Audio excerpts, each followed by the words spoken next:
이 모든 이제 정황 증거들이 최근에 하나의 대서사시인 쿠시나메가 발견되면서 더 구체화되고 우리 학계가 깜짝 놀란 상태에서 열심히 공동 연구를 하고 있습니다. 지난 1강 시간에 사산조 페르시아가 비잔틴 제국과 300년 전쟁하면서 그 피지배 압박과 약탈 속에서 이슬람이 새롭게 등장했다고 우리가 배웠습니다. 세 차례의 치열한 전대 끝에 아라비에서 사산조 페르시아가 멸망합니다. 그 사산조 페르시아의 마지막 왕이 야즈드게르드 3세입니다. 근데 이 아랍이 점점 승승장구해서 공격해 들어오니까 이제 이길 수 없다는 걸 절감합니다. 그래서 자기 왕자였던 피루즈를 불러서 중국 당나라에 망명시키면서 처절한 유언을 남깁니다. 내가 조국을 지키다 결사항전할 테니 너는 반드시 살아남아서 조상의 고토를 회복하라는 처절한 유언을 남기고 아랍 제국에게 멸망당하고 사산조 페르시아는 무너집니다. 중국 당나라에 피신해 있던 페르시아 왕자들은 거기서 보호를 받고 잘 지내다가 651년 얼마 되지 않아서 중국 당나라 고종과 새로운 이슬람의 아랍 제국 사이에 공식 외교 관계가 수립됩니다. 그러자 당나라 입장에서는 적국의 왕실 가족을 계속 보호해 주기가 어렵잖아요. 이제는 떠나라, 내칩니다. 이것은 중국 당나라 기록과 이슬람 역사에 나와 있는 명확한 역사적 사실입니다. 내친 이후에 역사에서 사라집니다. 이것이 쿠시나메라고 하는 고대 페르시아 서사시에서 신라에 등장하는 겁니다. 저희들 학교에서 시기는 660년에서 680년 사이로 좁혀 놓았습니다. 그 시기가 어떤 시기인가요? 바로 신라가 고구려 백제와 치열한 생존의 전쟁을 하면서 삼국 통일에 올인할 때입니다. 그때 사산조 페르시아는 비잔틴 제국과 대결하면서 그 당시 세계 최강국으로 최고의 첨단 기술, 군사 전략, 브레인, 두뇌들을 가지고 있었기 때문에 신라왕이 이러한 자산을 필요로 했겠죠. 그래서 신라 망명을 받아주고 이 페르시아 왕자 일행들이 아마 가야에서 만들어졌던 강철을 가지고 신무기 기술을 제조하는 기법을 가르쳐주고 군사 전략을 전수해주고 폴로 경기를 가르쳐줍니다. 삼국사기에 신라 화랑들이 격구를 했다는 기록이 있습니다. 격구가 바로 폴로고 폴로가 바로 페르시아의 로얄 왕실 스포츠입니다. 그리고 사냥 기술도 가르쳐주고 삼국 통일에 혁혁한 공적을 세웁니다. 그래서 삼한 통일 이후에 그 공적을 인정받아서 신라에 안착해 살게 하고 신라 공주와 결혼해서 아름답고 행복한 삶을 누리게 됩니다. 그런데 고토를 회복하라는 부왕의 처절한 유언이 있잖아요. 그래서 신라왕에게 간청해서 신라왕이 마련해준 배편을 타고 동남아시아 이제 걸페를 거쳐서 카스피해 쪽으로 고토 회복을 위해서 돌아갑니다. 이때 신라 공주를 함께 데리고 갑니다. 그러나 이미 아랍이 천하통일하고 있었기 때문에 고토 회복에는 실패하고 카스피해 쪽에 있는 아모리라는 조그막 산악지대에서 은둔 왕국을 세우고 공주에게는 친정이고 또 왕자에게는 처가고 거기서 페루둔이라고 하는 왕자를 생산합니다. 왕자에게는 외가인, 신라의 기후, 지리, 산물, 궁중을의 음식, 인문 지식에 대한 광범위한 기록을 남긴 겁니다. 이 기록이 2009년경 저들이 영국 국립도서관 희귀문서실에서 거의 기적적으로 발굴해서 지금 10여 년 동안 영국, 이란, 미국, 한국 네 나라 학자들이 공동 연구를 벌이고 있습니다.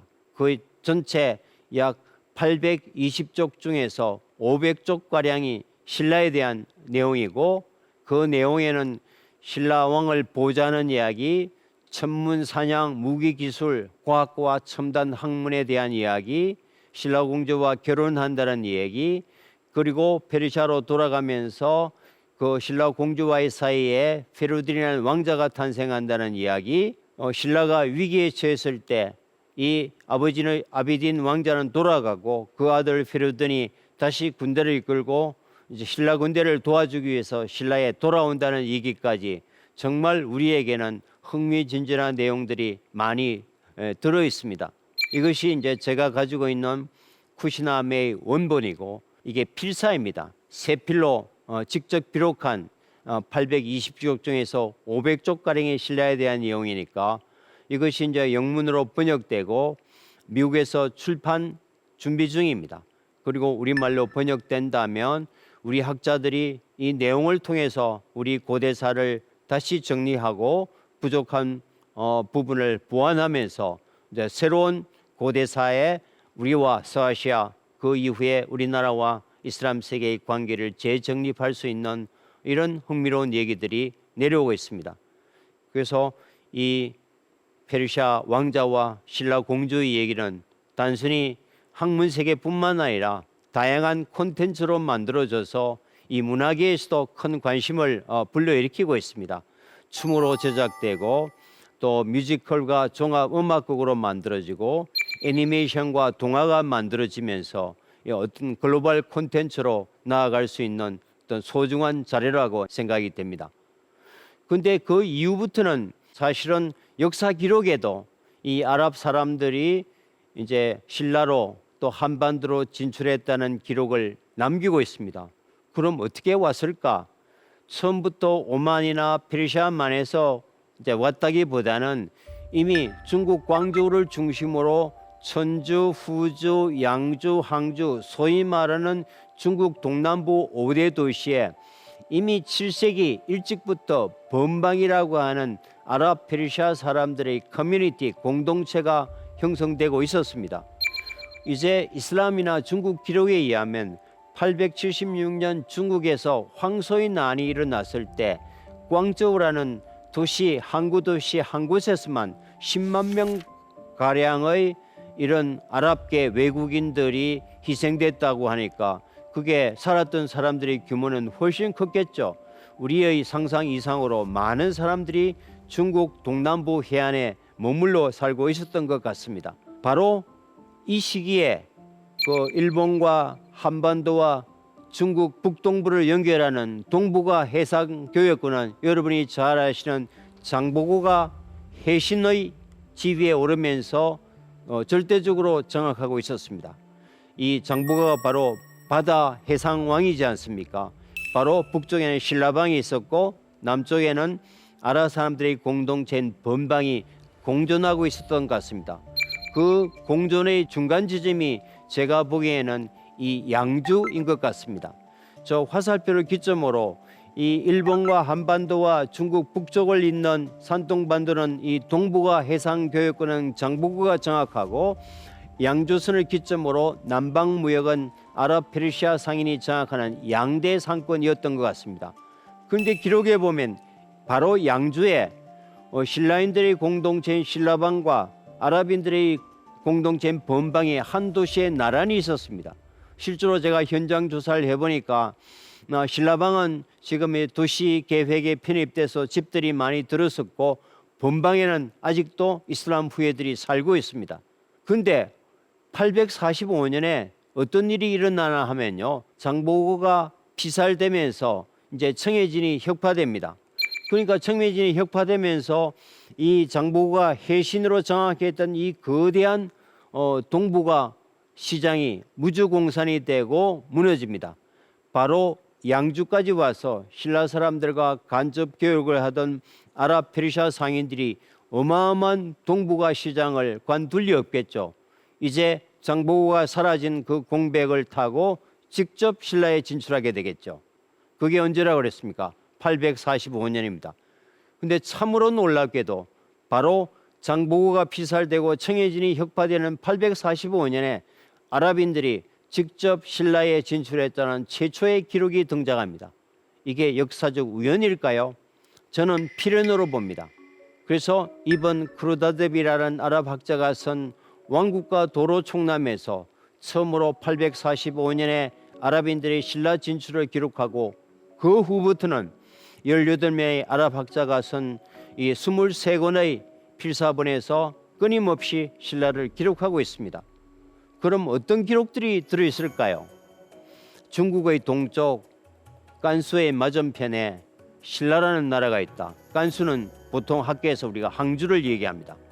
첫 표현이 산이 많고 그 사람들 끝없는 사막에서 유목생활을 하던 사람들, 우리는 70%가 산악지대잖아요. 산이 많고 첫인상입니다. 왕이 많다는 것은 여러 도덕이 다스리기 때문에 아마 왕이 많다고 표현했던 것 같고, 그 다음에 금이 있다. 아니 장사로 왔으니까 외환 결제가 있느냐 없느냐. 그때는 금이 국제 교환 화폐잖아요. 금이 많다는 것은 장사에 먹을 충분한 가치가 있는 나라다. 그리고 이곳에서 생산되는 물품이 비단, 금, 사양 이런 것들이 있다. 물론 그 일부는 신라에서 나는 것이 아니고 외국에서 수입해다가 파는 것도 있었겠습니다. 더 재미난 것은 신라에 진출한 이 아랍 무슬림들은 자연 환경의 쾌적함 때문에 정착해서 떠나려고 하지 않는다. 이게 우리 역사상 최초의 체계적인 다문화 시대의 시작이 아닌가 합니다. 비즈니스 하시거나 또 중동 아랍 이슬람 세계에 여행하실 때 이런 얘기를 하면 정말 좋아합니다. 대장금 시청률이 이란에서 90%가 넘어갔거든요. 정말 한류가 지금 끝없이 이어지고 있습니다. BTS 사우디아라비아 공연도 이게 히잡을 쓰면 검은 아미들이 완전히 사회를 뒤집어 놓았을 정도로 지금 한류 열풍을 넘어서 광풍입니다. 이랬을 때 왜 우리가 한국 문화와 한국 드라마에 이렇게 열광하고 한국 사람들을 이렇게 좋아할까? 이런 궁금증이 스스로 가지고 있는데 이런 얘기를 하면 이미 1200년 전에 아랍 페르시아 사람들이 우리나라에 와서 영구 정착해서 같이 다문화가 섞였다. 너희들과 우리 사이에는 혈연적 인과관계가 있다. 정말 좋아합니다. 진정으로 좋아합니다. 우리가 한국 문화를 좋아했던 이 DNA가 내 피 속에 흐르고 있구나. 이런 표현도 이제 합니다. 이제 바다로 왔다는 중요한 증거 하나가 이게 11세기에 알 이드리스라는 사람이 기록했던 코리아를 기록한 세계 최초의 기록입니다. 바로 신라를 기록하고 있습니다. 지금 이제 큰 대륙의 이제 왼쪽에 있는 6개의 섬을 우리가 이 돋보기를 보고 확대해 보면 아랍어로 알신라라는 문자가 해독이 됩니다. 알은 나라 이름에 붙이는 정관사이니까 나라 이름이 분명하고, 가운데 있는 큰 대륙은 아신, 이거는 중국입니다. 아랍어로. 그 중국의 아래쪽에 있는 알힌트, 인도입니다. 그래서 이제 중국의 동쪽 끝에 6개의 섬으로 신라를 묘사하고 있고, 섬으로 묘사했던 것은 백기를 통해서 신라에 왔다는 것을 알 수 있습니다. 그러면 이제 여러 가지 유물도 있고 쿠시나메라는 기록도 있고, 또 이제 9세기 중엽 이후에는 18권의 책에서 신라 사회에 대한 정교한 재미난 체계적인 이런 기록물이 나온다면 우리 사회에 그런 구체적인 흔적은 없을까? 이제 8, 9세기 이후에 이게 원성왕릉, 즉 괴령 앞을 지키는 무인 석상입니다. 모자를 썼나요 안 썼나요? 모자 모양이 뚜렷하게 보이잖아요. 이게 이슬람 사람들이 예배 볼 때 쓰는 모자인 것 같고요. 뒷모습을 보니까 터번을 묶었잖아요. 그래서 조금 더 자세히 보면 훨씬 더 어떤 이슬람풍이나 이제 신목곱이라 그러죠. 눈이 크고 깊고 불알이고 코가 뚜렷하고 앞에 이제 턱수염을 길렀습니다. 이게 이제 전형적인 아리안계 어떤 페르시아형과 이제 관련이 있는 유물로 보여집니다. 그리고 또 우리가 흔히 알고 있던 처용스라, 이게 880년경 삼국유사에 이제 울산 앞바다에 이제 등장합니다. 처용이 실존 인물인가 역사적 인물인가, 지금 처용에 관한 논문, 학술 논문만 330편이 나왔지만 아직도 다양하게 치열한 논쟁을 벌이고 있습니다. 그런데 이 처용을 당시 국제사회에서 일어나고 있던 시대적 상황과 관련해서 보면 조금 더 구체적인 내용을 우리가 찾을 수 있지는 않을까요? 바로 876년부터 4년 동안에 황소의 난이 일어납니다. 최치원이 토황소 경문을 지어서 중국에서 유명해졌다는 얘기를 우리가 교과서에서 배운 기억이 나잖아요. 바로 산동반도에서 이 황소라는 소금 장수가 반란을 일으켜서 해안가를 따라 내려오면서 닥치는 대로 양미를 학살하고 재물을 빼앗으면서 반란을 일으켜서 중국 이제 광저우까지 와서 반란이 진압되는 어떤 고대 사회 최대의 사회적 대혼란입니다.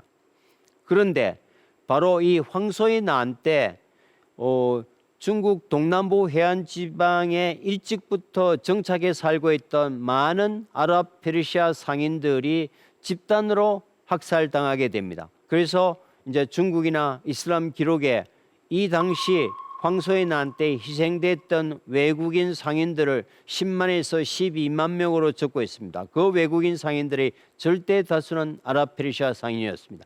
죽은 사람이, 희생된 사람이 10만이 넘었다면 이 반란은 갑자기 급작하게 일어난 게 아닙니다. 산동 반도에서 4년에 걸쳐서 남하하면서 학살, 약탈, 파괴를 일삼는데 가만히 앉아서 죽음을 맞이하는 사람이 누가 있을까요? 그래서 많은 사람들이 그 위기를 해서 도망가겠죠. 따라서 죽은 사람이 10만 이상이라고 한다면 살아남은 사람이 훨씬 많았겠죠. 따라서 제가 어떤 빅데이터를 통해서 대충 계산해 봐도 당시 9세기경 중국 동남부 5대 항구에 적어도 20만 명 이상의 대규모 이슬람 공동체가 거주하고 있었다. 이렇게 짐작할 수 있겠습니다. 이 사람들이 대살육이 일어나니까 다 도망가야 됩니다. 이 사람들이 중국 내륙으로 도망갑니다. 해안가를 통해서 약탈이 시작되니까 이 사람들이 오늘 중국 이슬람의 뿌리 회족의 조상이 됩니다. 지금 중국에는 한족과 55개 소수민족으로 구성되어 있는데 가장 큰 소수민족 덩치가 바로 이슬람을 믿는 회족입니다. 청해 감승성의 회족 자치주, 그리고 신광성 위구르 쪽에 많은 회족들 이슬람이 있지 않습니까? 이 사람들이 이제 이름을 압둘라 빈 슐레이만 이븐 아지즈 길다나야 두자 석자로 바꾸죠. 그래서 마시로 바꿉니다. 이게 말맞자 마시 있잖아요. 이게 마호메트 마시라고 얘기합니다. 마흐무드, 마수드, 무함마드, 이슬람 사람들은 M으로 시작하니까 이게 오늘 이제 9세기 이후에 만들어졌던 중국 동남부 해안의 많은 마시성이 이슬람의 후예다 하는 이게 마천영이라는 중국 말레이시아 대학의 인류학자가 이걸 조사해 놓은 적도 있습니다. 또 많은 사람들이 배를 타고 왔기 때문에 바로 동남아시아나 태국, 필리핀 남부에 그곳에서 정착해 사는 이제 동족들이 있겠죠.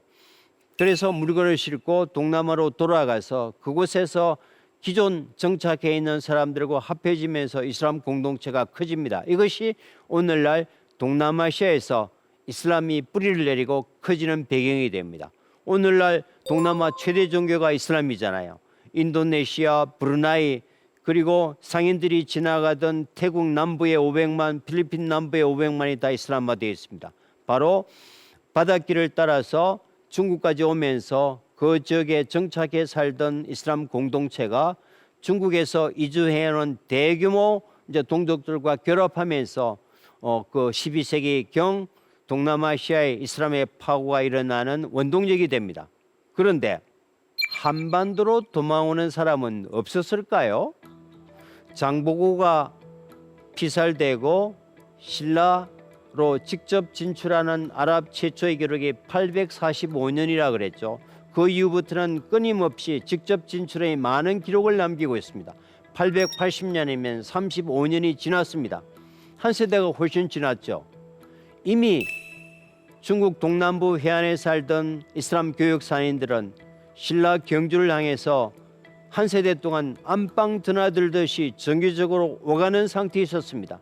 그런데 공동체가 무너지는 대살육의 황소의 난 위기 상황에서 바로 익숙해 있고 이 사람들이 유토피아로 기록했고 많은 동족들이 이미 정착해 살고 있는 신라로 이주해 오는 사람은 없었을까요?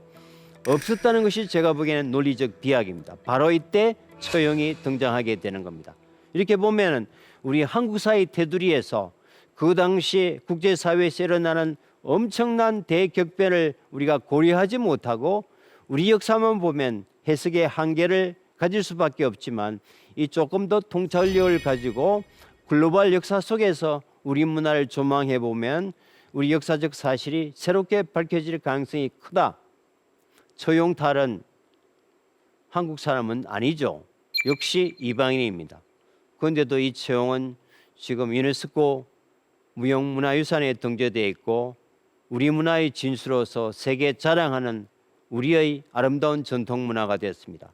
외부에서 받아들였지만 우리라는 단단한 용광로 속에 녹여서 문화를 자기화하는 것이 진정한 문화 역량이고 문화 저력이 아닌가 싶습니다. 처형이 굉장히 좋은 예라고 할 수 있겠습니다.